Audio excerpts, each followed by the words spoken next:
নিখিল বিশ্বে ত্রাণকর্তা সুপারিশের কাণ্ডারি হযরত মুহাম্মদ সাল্লাল্লাহু আলাইহি ওয়াসাল্লাম কোনো এক সময় একাধারে 2 দিন না খেয়ে থাকার পর তৃতীয় দিনের কিছু খাবারের প্রত্যাশায় আদরের দুলালী মা ফাতেমা রাদিয়াল্লাহু তাআলা আনহু এর স্বামী গৃহে উপস্থিত হলেন। এদিকে নবীর কন্যা হযরত ফাতেমা রাদিয়াল্লাহু তাআলা আনহু এর ঘরে 3 দিন পর্যন্ত পরিবারের সকলে না খেয়ে আসেন। এমন অভাব অনটনের সংসারে কিছু খাবারের প্রত্যাশায় প্রিয় নবী সাল্লাল্লাহু আলাইহি ওয়াসাল্লাম আদরের দুলালী মা ফাতেমা রাদিয়াল্লাহু তাআলা আনহু এর স্বামীর ঘরে উপস্থিত হলেন। নবী কন্যা হযরত ফাতেমা রাদিয়াল্লাহু তাআলা আনহু প্রিয় নবী সাল্লাল্লাহু আলাইহি ওয়াসাল্লাম এর পবিত্র চেহারার দিকে তাকিয়ে বুঝতে পারলেন যে তার পিতা প্রিয় নবী সাল্লাল্লাহু আলাইহি ওয়াসাল্লাম অনাহারের কষ্টে ভুগতেছেন। এদিকে প্রিয় নবী সাল্লাল্লাহু আলাইহি ওয়াসাল্লাম কলিজার টুকরা মা ফাতেমা রাদিয়াল্লাহু তাআলা আনহু এর চেহারার দিকে তাকিয়ে বুঝতে পারলেন যে তার আদরের মেয়ে ফাতেমাও অনাহারের কষ্টে ভুগতেছেন। পিতা প্রিয় নবী সাল্লাল্লাহু আলাইহি ওয়াসাল্লাম আদরের কন্যা ক্ষুধার কষ্টের অবস্থা বুঝে প্রকাশ করলেন না, বরং মেয়েকে ধৈর্যের সম্পর্কে কিছু গুরুত্বপূর্ণ উপদেশ দিয়ে ফাতেমা রাদিয়াল্লাহু তাআলা আনহু এর ঘর থেকে বিদায় নিলেন। এদিকে নবীর কন্যা হযরত ফাতেমা রাদিয়াল্লাহু তাআলা আনহু পিতা প্রিয় নবী সাল্লাল্লাহু আলাইহি ওয়াসাল্লাম তার স্বামী ঘর থেকে না খেয়ে যায় মনে খুবই কষ্ট পেলেন।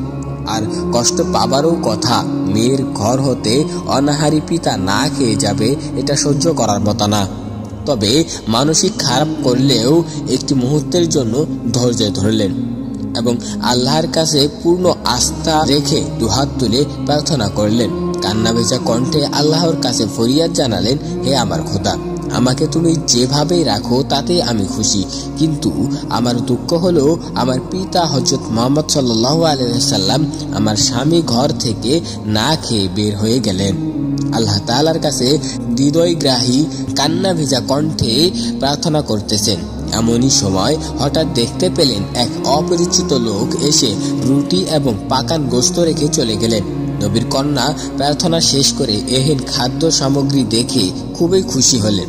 শুধু খুশি নয়, মুহূর্তে হযরত হাসান রাদিয়াল্লাহু তাআলা আনহু ডাক দিলেন এবং বললেন, যাও তোমার নানা জানকে আমার কাছে ডেকে নিয়ে আসো।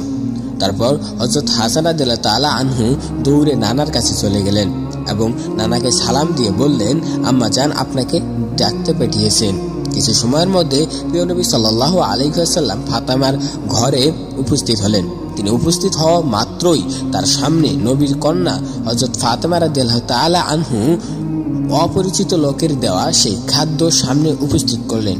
প্রিয় নবী সাল্লাল্লাহু আলাইহি ওয়াসাল্লাম এহেন খাদ্য দেখতে পেয়ে আদরের দুলালী মা ফাতেমা রাদিয়াল্লাহু তাআলা আনহুকে এর কারণ জিজ্ঞেস করলেন। নবী কন্যা হযরত ফাতেমা রাদিয়াল্লাহু তাআলা আনহু কিছু চিন্তা না করে জবাব দিয়ে বললেন,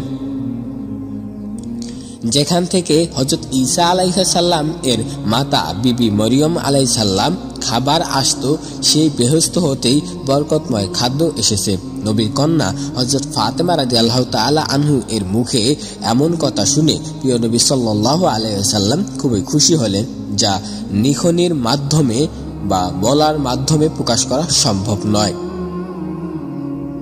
প্রিয় নবী সাল্লাল্লাহু আলাইহি ওয়াসাল্লামকে নিয়ে হযরত ফাতেমা রাদিয়াল্লাহু তাআলা আনহু পরিবারের সকলকে নিয়ে তৃপ্তি সহকারে খাদ্য খেলেন। আশ্চর্য বিষয় হলো, তারা পেট ভরে তৃপ্তি সহকারে খেয়েও দেখলেন গোশত রুটি অতিরিক্ত রয়েছে।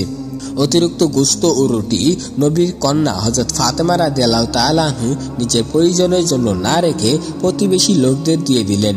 নবীর দুলালী হযরত ফাতেমা রাদিয়াল্লাহু তাআলা আনহু পরিবারের সকল নিয়ে তৃপ্তি সহকারে যেভাবে আহার করলেন, তেমনি তার প্রতিবেশী লোকেরাও তৃপ্তি সহকারে আহার করলেন। কেবল তারা আহারের মাধ্যমে তৃপ্তি নিলেন না, বরং একে অপরের সঙ্গে বলতে লাগলেন, এই ধরনের খাদ্য তারা সারা জীবনেও খায়নি। আমাদের দৃঢ় বিশ্বাস, এহেন বরকতময় খাদ্য নবীর দুলালী হযরত ফাতেমা রাদিয়াল্লাহু তাআলা আনহুকে বেহেশত হতে পাঠিয়েছেন।